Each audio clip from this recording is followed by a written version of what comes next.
Alors cette fois-ci, je vais restaurer un Solex Flash qu'on m'a apporté.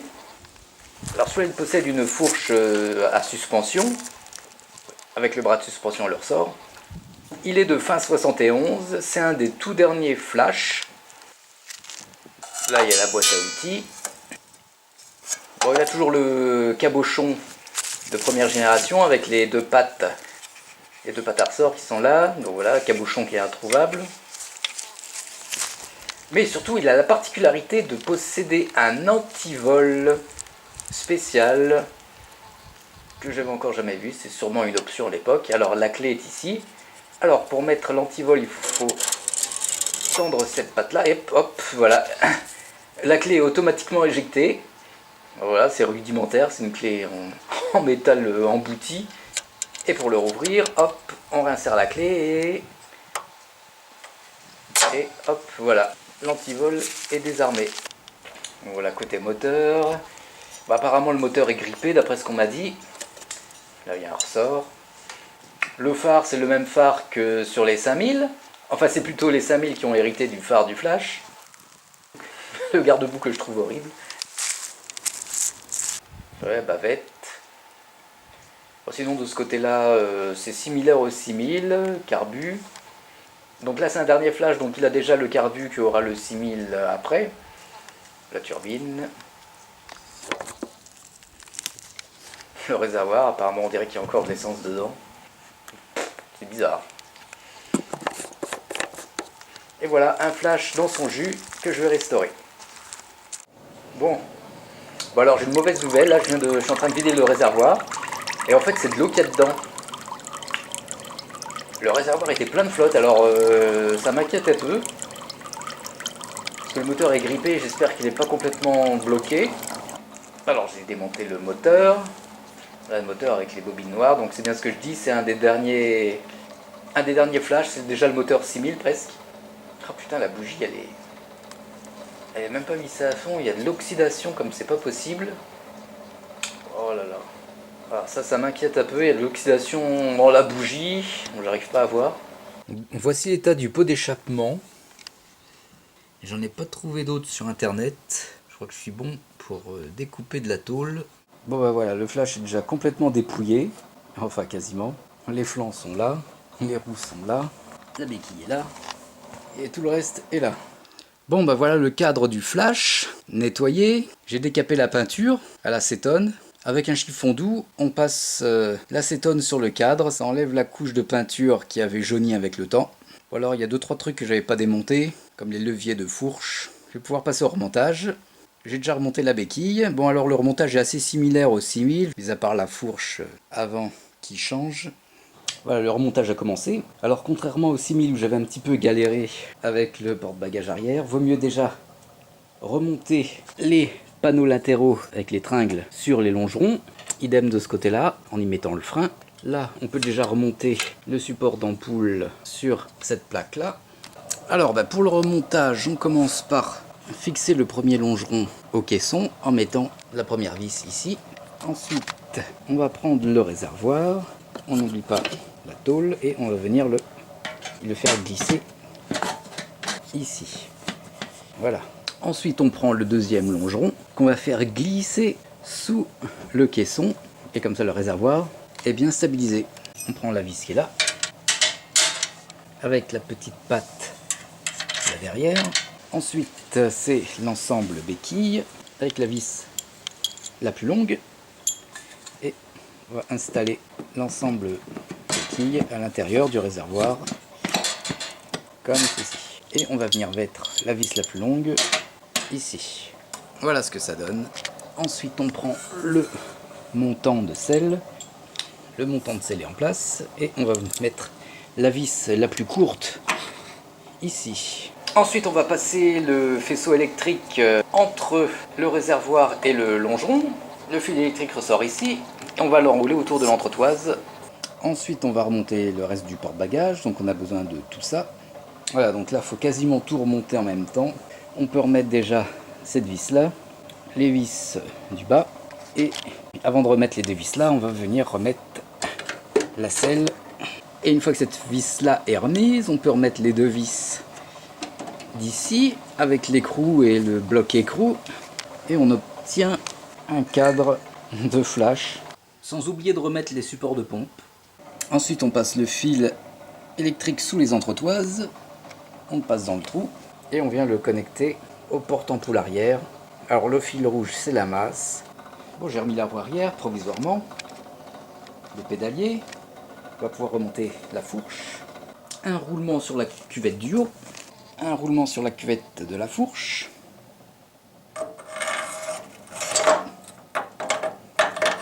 On met en place. Ensuite, la cuvette filetée. Ensuite, le support de klaxon. Et pour terminer, l'écrou. On serre sans jeu. Ensuite, le klaxon. Bon, alors là, je suis pas sûr que cette patte de fixation de klaxon soit d'origine. Enfin bref. Ensuite, on va pouvoir remonter le garde-boue avant. Alors ensuite, avant de remettre les suspensions, les ressorts de suspension, on va remonter le garde-boue, parce que les ressorts de suspension maintiennent en partie la partie supérieure du garde-boue. Alors il ne faut pas oublier qu'il y a un petit caoutchouc qui va ici, le garde-boue est posé, et ensuite on peut mettre les ressorts de suspension, RCE, car c'est cette patte-là qui va venir prendre en sandwich le garde-boue. On met la vis, et voilà, on va pouvoir passer au remontage de la roue avant. Là j'ai remis le guidon, et puis la patte de support de phare.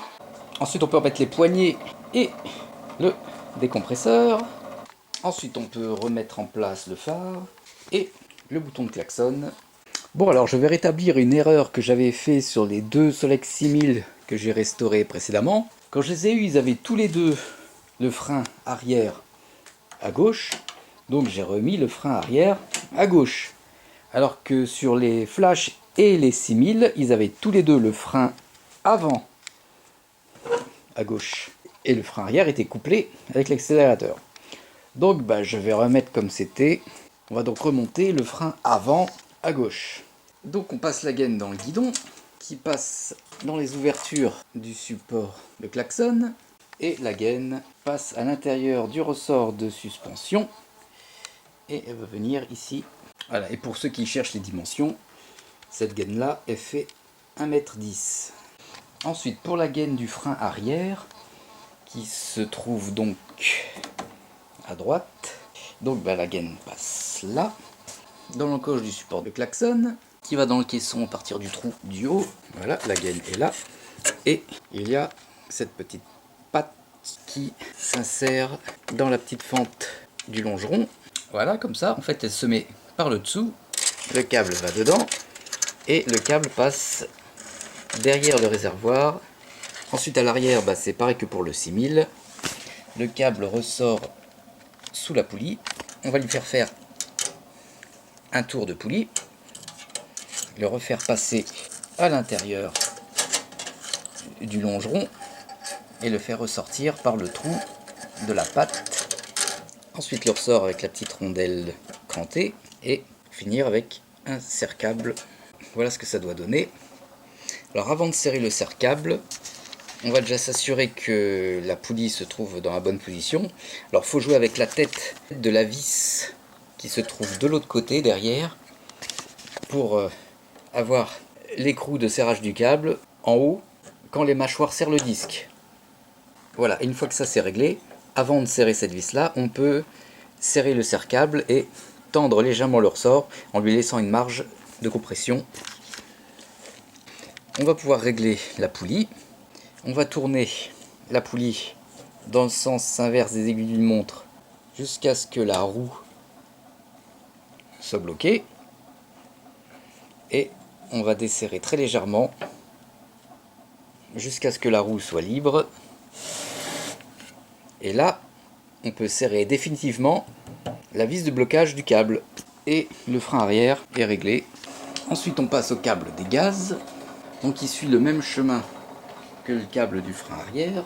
Arrivé ici, pas compliqué. Et voilà le remontage final, pareil, un serre-câble. Alors c'est bizarre, sur mon 6000 j'avais un tendeur de câble ici. Là il n'y en a pas.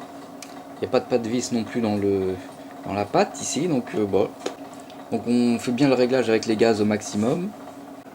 Bon, là j'avais aussi un petit crochet qui maintient la durite de retour d'essence. Il ne reste plus qu'à installer la gaine du décompresseur. Quasiment identique que sur le 6000, mis à part que la gaine passe à travers le guidon avec ce type de manette en métal.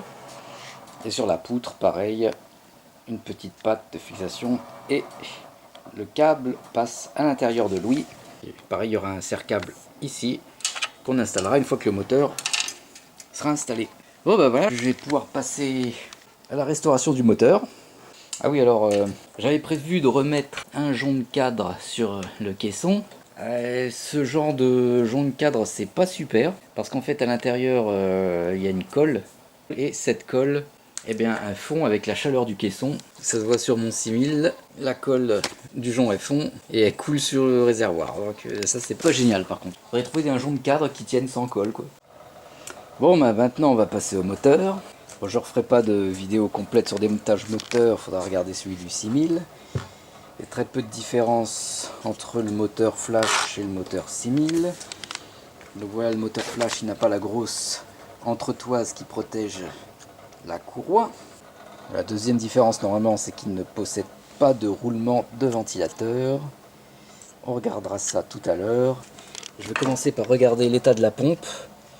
Vu que le réservoir a été plein d'eau, la pompe doit être bien oxydée. Déjà rien que dans le trou du raccord de dépression, il y a pas mal de merde. Voilà ce qu'il y avait sous le siège de pompe.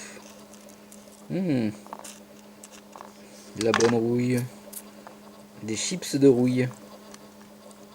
Et encore de l'eau dans la pompe.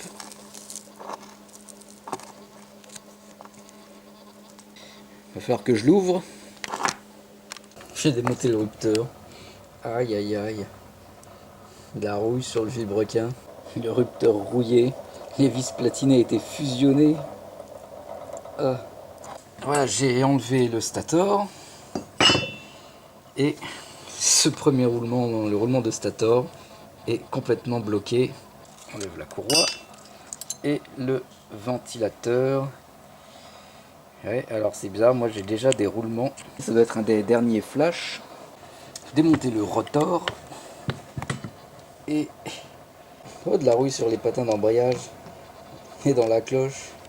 On enlève la cloche et le rouage n'a pas l'air abîmé, toutes les dents sont là. J'ai enlevé l'arbre de transmission. Au passage, j'ai toujours pas vu le moindre cardan là-dessus, enfin bref. J'ai retiré le croisillon et le raccord de dépression dont le trou est en partie bouché par la rouille. Ça promet. Bon alors attention, je vais enlever la culasse. Et là, on va peut-être pleurer. Déjà qu'elle était collée à mort.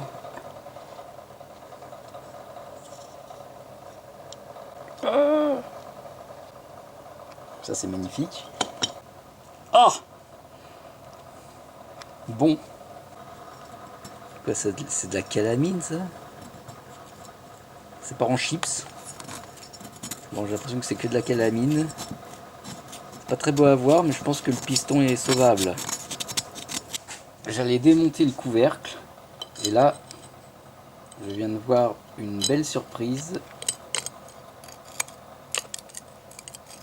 Il est percé.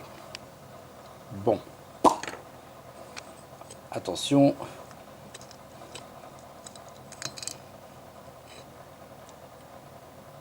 Je vais vomir. Non mais sérieusement, sérieusement, c'est quoi ça? C'est quoi? C'est magnifique, regardez-moi, c'est des lamelles de rouille. Comment ils appellent ça sur le Titanic? Des rusticles. Nous avons des rusticles à l'intérieur du cylindre. Non mais attendez, c'est quoi ça, ce machin là? Au niveau du piston? Ah d'accord, c'est... D'accord. Bon. Ouh là là. Oh là là. Mais attendez, c'est quoi? C'est de la terre ou c'est de la rouille là? Non mais sérieux. Bon, j'aperçois un semblant de vilebrequin là-dessous. C'est quoi ça?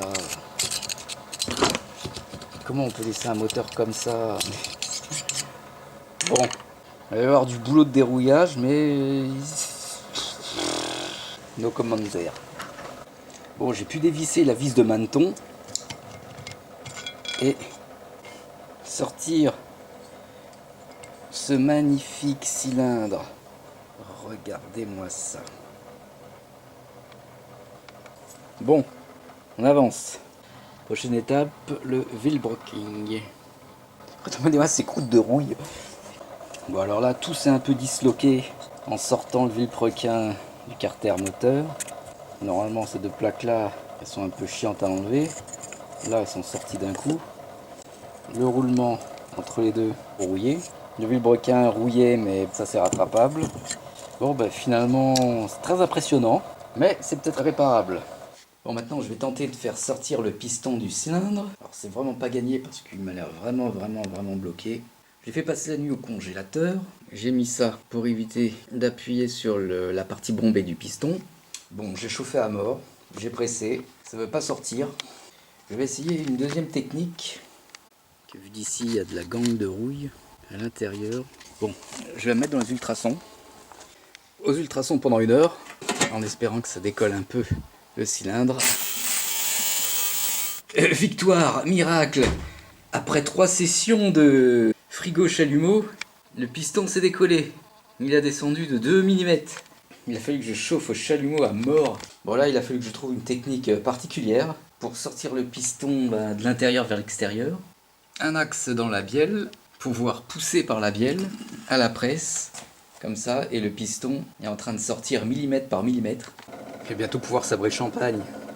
Je n'ai à filmer ce moment de la sortie du cadavre du piston.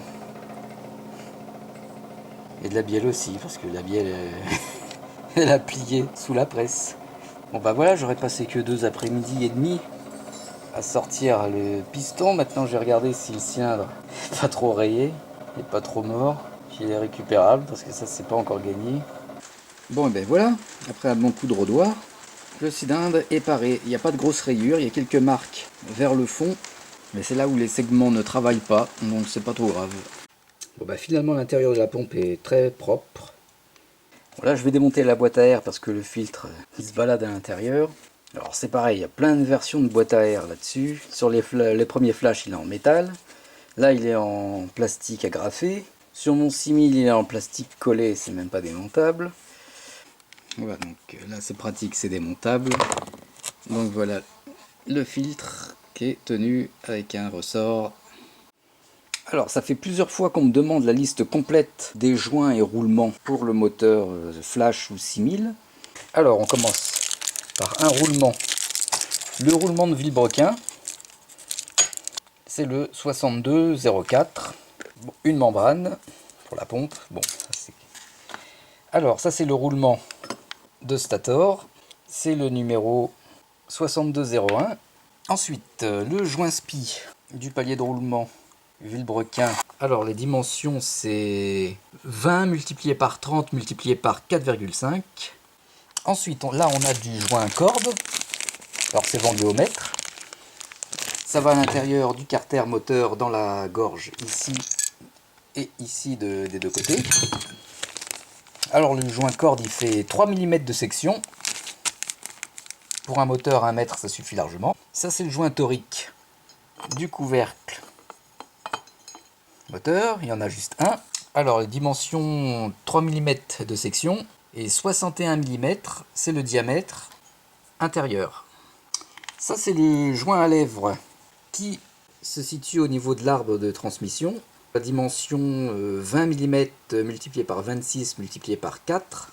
Ensuite, pour les deux petits roulements d'arbre de transmission, et ben là, ceux-là par contre, ils ne se retrouvent pas dans le commerce. Donc soit on réutilise ceux d'origine qu'on regresse, sinon j'en ai quelques-uns en stock au cas où, donc contactez-moi. Ensuite, si vous avez des roulements à l'intérieur du ventilateur, c'est les roulements numéro 626, il en faut 2. Et puis bien sûr, il faut un joint de culasse. Alors on achète un joint de culasse pour Solex normal et il faudra juste agrandir les trous à l'emporte-pièce. Quant à la courroie, si la vôtre est cassée ou absente, eh ben bonne chance. Je conseille également d'acheter de la pâte à joint pour en placer ce gros joint plastique là qui fait plus du tout effet vu qu'il a durci avec le temps. Donc prévoyez de la pâte à joint à mettre autour du palier de roulement au niveau du cylindre. J'ai reçu également une nouvelle pièce, un nouveau piston et les cages à aiguilles pour la bielle. Bon bah c'est reparti pour le montage moteur, je filmerai pas tout. Et voilà, je suis en plein remontage du moteur, ça avance bien. J'ai pas trop de problèmes, j'ai bien mis de la pâte à joint partout et tout est parfait, tout est libre. Ensuite on peut remettre la courroie et pour le remontage des bobines on peut remettre les petites entretoises. Pensez à mettre la cosse côté carter. Ensuite on met la petite rondelle et là on peut mettre directement le roulement.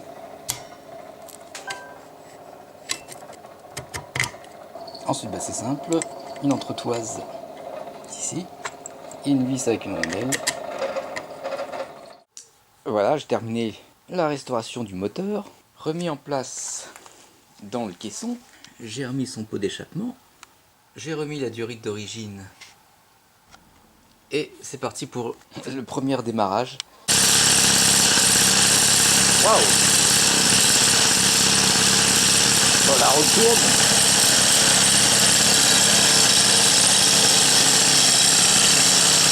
Il a pété du troisième coup de pédale. Wow, il a pété du troisième coup de pédale. Bon, ça fume, ça c'est normal, ça c'est ma peinture neuve. Bon, la durite d'origine elle coule, elle fuit un petit peu. Bon, bah voilà. Plus qu'à remettre les portes. Bon, ça y est, le flash était entièrement remonté, j'ai remis les portes, tout ça. Et je suis sur ma route d'essai habituelle afin de faire l'essai du flash.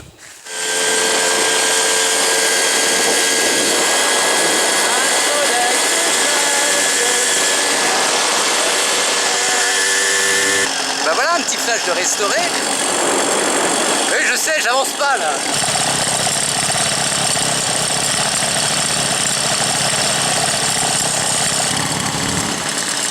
Le ralenti impeccable.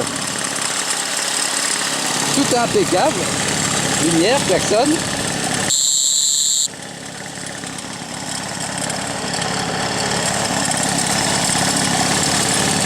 Et voilà.